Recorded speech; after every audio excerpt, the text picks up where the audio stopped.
泽连斯基警告，援俄朝军将在4月前团灭。英乌签署100年协议，俄罗斯试图干扰，但未能成功。台湾计划采购 F-16V 战斗机，洛马计划在印度建生产线，斯洛伐克计划用轻型战车替换重型坦克。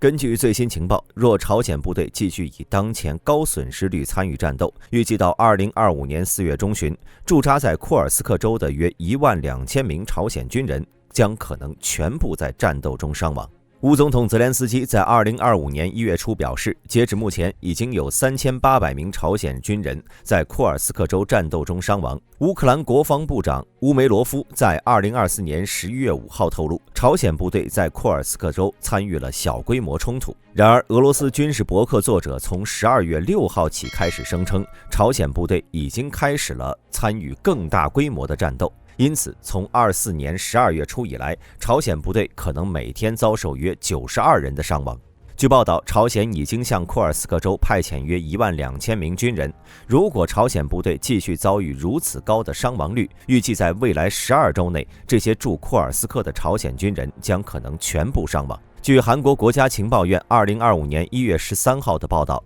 以及乌克兰总统泽连斯基的声明，目前已经有300名朝鲜军人在库尔斯克州战斗中阵亡，2700人受伤。预计在这种规模的冲突中，朝鲜部队将面临更多受伤而非阵亡情况，这也是战斗中的常见现象。然而，目前尚不清楚受伤的朝鲜士兵是否会重返战斗。总体来看，朝鲜在库尔斯克州的伤亡部队情况令人担忧。若此趋势持续，朝鲜的军事力量或短期内将遭受重大损失。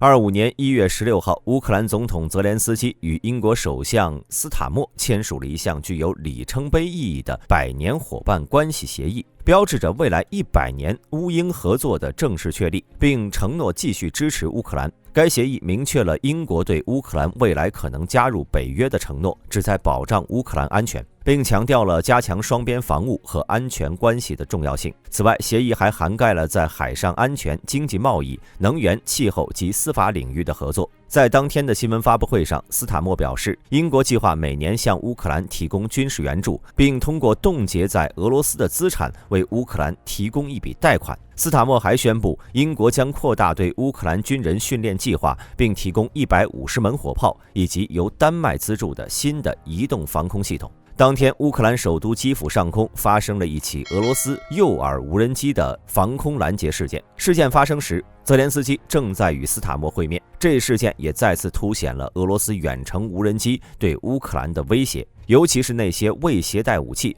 旨在干扰和混淆乌克兰防空系统的诱饵无人机。据报道，这架疑似的俄罗斯 Pardia 诱饵无人机出现在基辅的马里延斯基宫上空及乌克兰总统的住所附近，当地防空力量对其进行了拦截，并且有报道称至少有1架无人机被击落或者受损。无人机残骸中的 Landberg 镜头表示，这些诱饵无人机主要是通过模仿俄罗斯攻击型无人机的雷达信号来引导乌克兰防空系统出击的，从而增加真正攻击性无人机成功突破防线的概率。这一事件发生的时机恰逢斯塔默宣布英国将进一步加强与乌克兰的100年伙伴关系，并承诺在未来为乌克兰提供更多军事支持。与泽连斯基会谈结束后，斯塔默强调，乌克兰在面对俄罗斯的野蛮侵略时所展现出的决心和韧性绝不应被低估。据了解，斯塔默和泽连斯基的会谈中提到了英国部队可能参与后期的维和行动，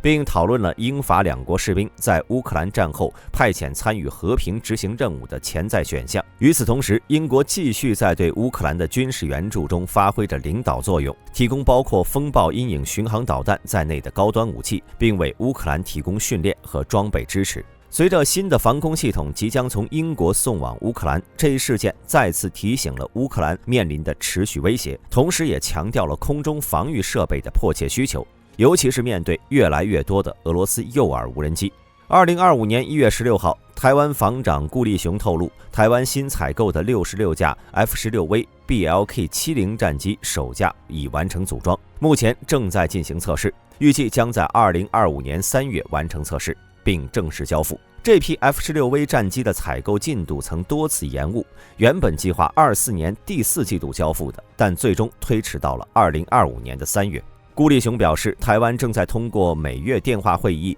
专案管理审查及派遣驻场人员等方式，密切掌握战机的生产进度，确保按时完成交付。根据此前的报道，目前美方生产线正在生产的19架 F-16V， 预计到2026年底，所有66架 F-16V 战机将全部交付台湾。与此同时，美国洛克希德马丁公司在印度的军事合作也引起了广泛关注。为了抢下印度空军价值1000亿美元的126架中型战机订单，洛马公司宣布将在印度设立工厂，并计划转移 F-16战机的生产线至此，同时寻求和印度塔塔高级系统公司的合作，共同生产 F-16。洛克希德马丁表示，如果印度决定采购100架 F-16战机，将提供独家授权，允许印度成为全球唯一生产 F-16战机的国家。洛克希德马丁战略和商业发展副总裁维维克拉尔表示， F-16战机将继续作为美国空军的主力机型，未来还将通过技术升级延长其使用寿命到2045年。F-16的升级将会包括引入 F-22和 F-35战机的先进技术，使 F-16具备更强大的作战能力。印度总理莫迪提出的印度制造政策，要求外国军火商转让关键技术，并与印度企业合作，帮助印度增强自身的军事制造能力。洛克希德马丁此举正是响应印度政府的号召，旨在通过技术转移和本地企业的合作，进一步扩大其在印度的市场份额，以抢占即将到来的中型战机的订单。对于印度空军而言， F-16战机的性价比高，而且可以通过与印度企业合作生产，从而减少对外依赖。目前，印度空军的中型战机采购计划正在进行， F-16与瑞典的鹰狮战机是2大主要的候选机型。然而，也有报道称，印度政府正在考虑允许双引擎战机参与竞标，这为波音 FA-18等双引擎战机提供了参与的机会。但无论结果如何， F-16战机在印度的生产计划无疑是洛马在全球战机市场中的重要战略布局。斯洛伐克副总理兼国防部长卡利纳克近日宣布，该国正在考虑为军队采购新型战车，以替代目前的主力坦克。具体来说，38吨级的 CV90-120 型轻型战车将被考虑作为可能的选择。卡利纳克透露，斯洛伐克的国防预算和国力考量，使得负担较重的豹2 A8 坦克变得不切实际。去年，布拉迪斯拉发曾宣布采购新型战车的计划，预计采购数量可达104辆。与其他候选方案一起， CV90-120 轻型战车将与德国和法国联合生产的豹2 A8 坦克，或者经过现代化改装的旧款豹2 A4 坦克展开竞争。CV90-120 作为一款现代的战场设计的轻型战车，凭借其灵活性和高效能脱颖而出。装备的120毫米主炮射速惊人，每分钟可达12到14发，轻松应对多样战斗挑战。车体重量在26到40吨间，凭借低接地压力、橡胶履带及主动避震系统， CV90-120 展现出卓越的快速部署能力，时速高达80公里。此外， CV90-120 还配备了现代感测器防护系统，能有效提升生存能力。副武器包括了 7.62 到 12.7 毫米机枪和40毫米自动榴弹发射器，为战车提供更多选择。然而，斯洛伐克是急需替换老旧不堪的 T72M1 坦克。卡利纳克表示，购买 CV90-120 的成本是明显低于豹2 A8，而捷克共和国也正在积极采购豹2 A8 坦克。从1993年苏联解体、斯洛伐克独立以来，斯洛伐克尚未购买过新型坦克，因此替换掉 T72M1 已经成为迫在眉睫的问题。此外，德国已经向斯洛伐克移交了15辆豹2 A4 作为交换。斯洛伐克向乌克兰捐赠了 BVP-1 步兵战车。反对党民主党主席、前国防部长纳德表示，在他任职期间曾签署采购152辆 CV90MK5 步兵战车的协议，并且开始分析是否可以基于相同平台来满足轻型战车的需求。